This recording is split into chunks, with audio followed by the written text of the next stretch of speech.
बिस्मिल्लाहिर्रहमानिर्रहीम, अस्सलाम वालेकुम। आज का जो हमारा टॉपिक है वो 10th क्लास के बायोलॉजी के चैप्टर गैसियस एक्सचेंज से है। आज के टॉपिक में हम कुछ चीज़ों के बारे में डिटेल में पढ़ेंगे जिसको हम क्या कहते हैं, जो रेस्पिरेटरी सिस्टम के साथ बहुत ज़्यादा मुंसलिक हैं। तो आज के टॉपिक में हम कवर करेंगे लंग्स के बारे में। थोड़ा सा मैं आप लोगों को बताऊंगा उसमें लोब्स कितने होते हैं और लोब्स की अहमियत क्या होती है, क्यों लोब्स में डिवाइडेड होता है और इसका वॉल्यूम कितना होता है, इसको प्रोटेक्ट किस तरह किया जाता है, और इसके साथ कुछ टेक्निकल टर्म्स जो कि आप लोगों ने लाजमी याद रखने हैं। ठीक है, तो आते हैं अपने टॉपिक की तरफ। लंग्स जो है ये रेस्पिरेटरी ऑर्गन है, लोअर रेस्पिरेटरी सिस्टम का हिस्सा है। लंग्स जो है ये स्पॉन्जी होते हैं, इसमें एबिलिटी होती है मतलब जो है वो फैलने की, कॉन्ट्रैक्ट होने की।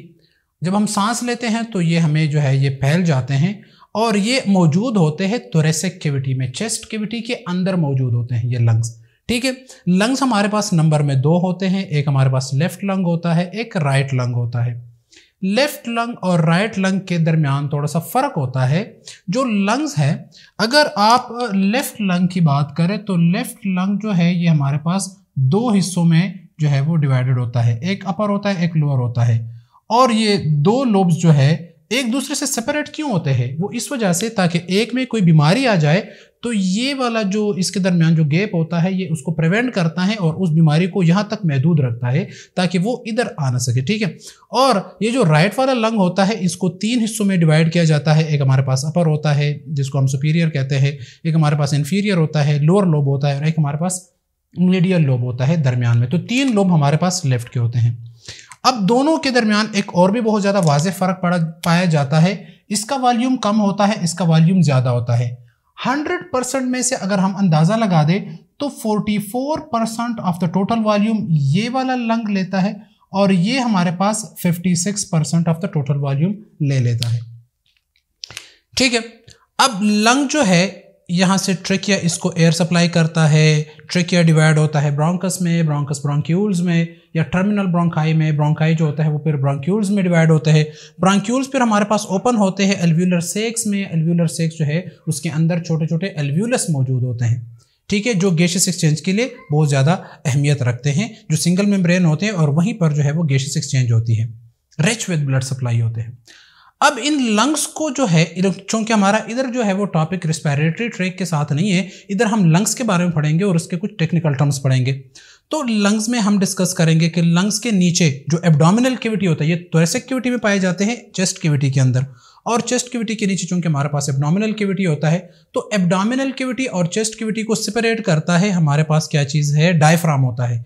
ये डायफ्राम ब्रीथिंग में हेल्प करता है, तो ये ब्रीथिंग टॉपिक में हम डिस्कस करेंगे। और ये जो डायफ्राम है ये चेस्ट कैविटी और थोरेसिक कैविटी को एक दूसरे से अलग करता है, डिवाइड करता है। ठीक है, अब इन लंग्स को जो है इसके ऊपर एक ब्लू कलर का मैंने ड्रा किया हुआ है, ये प्लूरा है। ये प्लूरा जो होता है ये डबल मेम्ब्रेन होता है, ये देखिए डबल मेम्ब्रेन, और इसके अंदर फ्लूइड पाया जाता है जिसको प्लूरल फ्लूइड कहा जाता है। ठीक है, अच्छा, इसके बाद इन लंग्स के ऊपर रिब्स आ जाते हैं। 12 पेयर्स ऑफ रिब्स होते हैं, जो कि ये रिब्स, ये देखिए 1 2 3 4 5 इस तरह ये रिब्स होते हैं। ये रिब्स इसके ऊपर आ जाते हैं और इसके सेंटर में स्टर्नम होता है जो कि स्टर्नम के साथ अटैच होते हैं। तो ये रिब्स स्टर्नम के साथ अटैच होकर इन लंग्स की प्रोटेक्शन करता है बाहर की एनवायरनमेंट से। ठीक है, तो ये तो हो गया इसकी प्रोटेक्शन और इसका जो है वो स्ट्रक्चर। ठीक है, अब लंग्स के अंदर या मतलब रेस्पिरेटरी ट्रैक में एक और टेक्निकल टर्म में आप लोगों को बता दूं, डेड स्पेस का नाम आता है। डेड स्पेस उस जगह को कहा जाता है रेस्पिरेटरी सिस्टम का वो वाला हिस्सा, नाक से लेकर लंग्स तक, वो वाला हिस्सा जहां गैसियस एक्सचेंज नहीं होती। फॉर एग्जांपल ट्रेकिया में नहीं होती, ब्रोंक्यूल्स में नहीं होती, ब्रोंकस में नहीं होती, मतलब जो है हमारे पास नेजल कैविटी में गैसियस एक्सचेंज नहीं होता, फेरेंक्स में नहीं होता, लैरिंक्स में नहीं होता। और इधर जो ये हमारे पास ब्रोंक्यूल्स है और ब्रोंक्यूल्स के मतलब ब्रोंक्यूल्स में भी गैसियस एक्सचेंज नहीं होता। गैसियस एक्सचेंज सिर्फ और सिर्फ हमारे पास एल्वियोलाई में होता है। तो एल्वियोलाई के अलावा जितने भी सारे जगह हमारे पास मौजूद है जहां पर गैसियस एक्सचेंज नहीं होती उसको हम क्या कहते हैं, डेड स्पेस कहते हैं।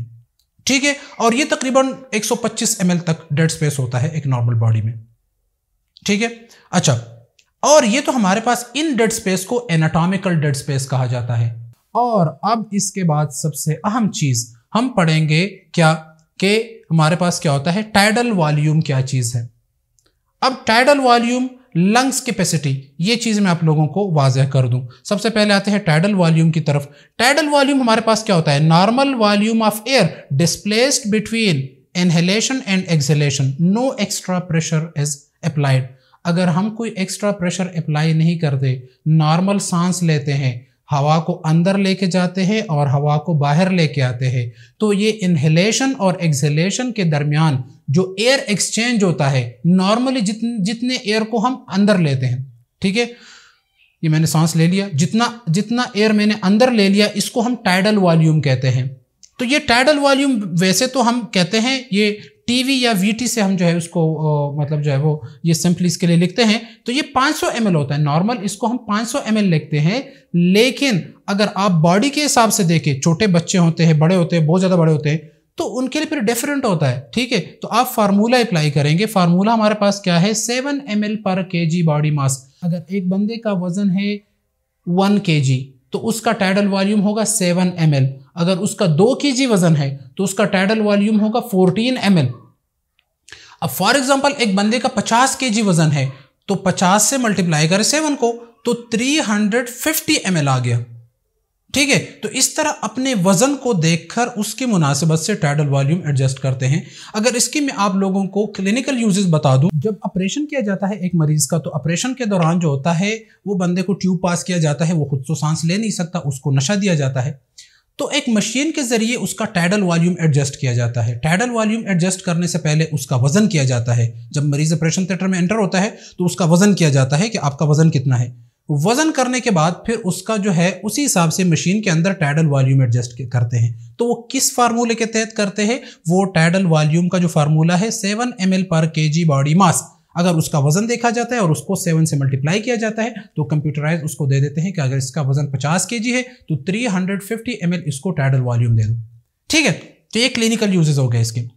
टाइडल वॉल्यूम के बाद आता है total lung capacity, TLC। Total lung capacity मतलब यह है कि अगर हम मतलब फोर्सफुली सांस को अंदर लेते हैं, जितना हम सांस ले सकते हैं और लंग्स को पूरा भरने की कोशिश करें तो 6 लीटर तक, या 5 या 6, तो 6, कुछ कहते हैं 4 से 6, कुछ कहते हैं 5 लीटर। तो ये 5 लीटर तक जो है या 6 लीटर जो है इसके अंदर जो है हमारे पास टोटल लंग कैपेसिटी होती है। तो लंग्स में टोटल एयर जब हम फोर्सफुली सांस को अंदर ले सकते हैं तो हम तकरीबन 6 लीटर तक सांस इसके अंदर समा सकते हैं, ठीक है। अब आता है हमारे पास रेसिडुअल वॉल्यूम। रेसिडुअल वॉल्यूम क्या होता है, जब हम सांस को बाहर की तरफ लेके जाते हैं, ठीक है, फोर्सफुली, मतलब एक तो टाइडल वॉल्यूम एक्सचेंज करना होता है, नॉर्मल सांस लेना, सांस लेकर अगर हम एक्सहेलेशन करते हैं यूं, और एक्सहेलेशन के बाद जितना एयर अंदर बचा हुआ है उसको हम बाहर की तरफ लेके जाते हैं, इस तरफ फोर्सफुली सांस को बाहर की तरफ जो है वो छोड़ देते हैं, फिर भी हमारे लंग्स कंप्लीटली खाली नहीं होते, उसमें फिर भी एयर मौजूद होता है जिसको रेसिडुअल वॉल्यूम कहा जाता है या आरवी कहा जाता है। और रेसिडुअल वॉल्यूम तकरीबन हमारे पास 1.5 लीटर होता है या 1200 ml, कुछ किताबों में 1200 ml है या 1.5 लीटर भी लिखते हैं हम, ठीक है। और अगर इसके लिए फार्मूला आप लोग देखो तो फार्मूला इसके लिए क्या है, 20 से 25 ml पर kg बॉडी मास। अब जिसका जितना वजन है उसको मल्टीप्लाई करो 20 के साथ, ठीक है। तो ये हमारे पास क्या आ गया, रेसिडुअल वॉल्यूम आ गया। मतलब फोर्सफुली एक्सहेलेशन के बाद जितना एयर लंग्स के अंदर बच जाता है उस एयर को हम क्या कहते हैं, रेसिडुअल वॉल्यूम कहते हैं। फिर हमारे पास सेकंड लास्ट पे आता है expiratory reserve volume, ERV, expiratory reserve volume. ये रिजर्व वॉल्यूम है लेकिन एक्सपायरेटरी रिजर्व वॉल्यूम है, क्या है, extra air exhaled during forceful breath out. मैं आप लोगों को समझा दूं, मैंने एक्सहेलेशन कर दी, नॉर्मल टाइडल वॉल्यूम निकाल दिया। अब टाइडल वॉल्यूम निकालने के बाद जब मैं एक्स्ट्रा एयर, कितना एयर मैं बाहर की तरफ निकाल सकता हूं, मतलब मेरी कितनी कैपेसिटी है कि मैं उतने तक एयर निकाल सकूं। टाइडल वॉल्यूम मैंने एक्सहेलेशन कर दी, 500 ml निकाल दिया मैंने, 500 ml ये टाइडल वॉल्यूम मैंने निकाल दिया। अब टाइडल वॉल्यूम के साथ साथ इजाफी और कितना एयर मैं निकाल सकता हूं, उसको मैं क्या कहूंगा, एक्सपायरेटरी रिजर्व वॉल्यूम, कि मैं मजीद इतना सांस जो है वो बाहर की तरफ निकाल सकता हूं। तो वो कितना है, वो 1100 ml मेल में है और 800 ml फीमेल में है। एक हमारे पास आता है लास्ट पे inspiratory reserve volume. Inspiratory reserve volume ये होता है कि मैं टाइडल वॉल्यूम तो खींच लेता हूं, ये देखे नॉर्मल मैंने सांस ले लिया। अब नॉर्मल सांस लेने के बाद मैं और कितना सांस जोर से, बहुत ज्यादा अगर मैं जोर लगाऊं यूं करके, ठीक है, तो मैं कितना जो है वो लंग्स के अंदर सांस ले सकता हूं, उसको हम क्या कहेंगे, इंस्पायरेटरी रिजर्व वॉल्यूम। मतलब टाइडल वॉल्यूम इनहेल करने के बाद मेरे लंग्स में कितनी कैपेसिटी है, मैं कितना एयर इनहेल कर सकता हूं मजीद, तो उस एयर को हम क्या कहते हैं, इंस्पायरेटरी रिजर्व वॉल्यूम। और ये इंस्पायरेटरी रिजर्व वॉल्यूम होता है हमारे पास, क्या होता है, 1900 टू 3300 ml, ठीक है। और इसको हम किस चीज से, IRV, इंस्पायरेटरी रिजर्व वॉल्यूम, ठीक है। तो नॉर्मल टाइडल वॉल्यूम के बाद मजीद में कितना एयर अंदर की तरफ ले जा सकता हूं, तो 1900 से लेकर 3300 ml तक मैं एयर लंग्स के अंदर मजीद लेके जा सकता हूं अगर मैं बहुत ज्यादा जोर लगाऊं तो इसको हम क्या कहेंगे, इंस्पायरेटरी रिजर्व वॉल्यूम कहेंगे। ये चीजें जो है, इसको अगर आप एग्जाम पॉइंट ऑफ व्यू से याद ना करें, लेकिन मतलब एक कंसेप्ट के लिहाज से ये ठीक है। अगर आप लोग कंसेप्चुअल स्टडी करना चाहते हैं, आप एक चीज को कंसेप्चुअली समझना चाहते हैं, तो ये चीजें बहुत ही ज्यादा जरूरी है एग्जाम पॉइंट ऑफ व्यू से। मतलब जो कि टेस्ट आएंगे आपके MD-CAT के टेस्ट आएंगे, तो उस पॉइंट ऑफ व्यू से ये बहुत ही ज्यादा अहम पॉइंट है। तो आप लोगों ने ये पॉइंट्स लाजमी जो है वो याद रखने हैं, ठीक है। तो ये आज का लेक्चर जो है ये कंसेप्चुअल एक लेक्चर था, जो कि आपको पूरे का पूरा चैप्टर समझने में बहुत ज़्यादा आसानी प्रोवाइड करेगा, आपके बहुत ज़्यादा जो है वो सवालात जो है वो क्लियर करेगा। तो ये मैंने एक जनरल लेक्चर दिया। ये लेक्चर जो है ये 10th के लिए भी ज़रूरी है और साथ साथ सेकंड ईयर के लिए भी ज़रूरी है, और मेडिकल स्टूडेंट्स भी इससे फ़ायदा उठा सकते हैं अगर देखना चाहते तो, ठीक है। तो ये सब के लिए है। आज का हमारा टॉपिक यहीं पर ख़त्म होता है। नेक्स्ट हमारा लेक्चर हमारा होगा इंशाल्लाह ब्रीथिंग के बारे में। तो आज का लेक्चर यहीं पर ख़त्म होता है। थैंक यू, अल्लाह हाफिज़।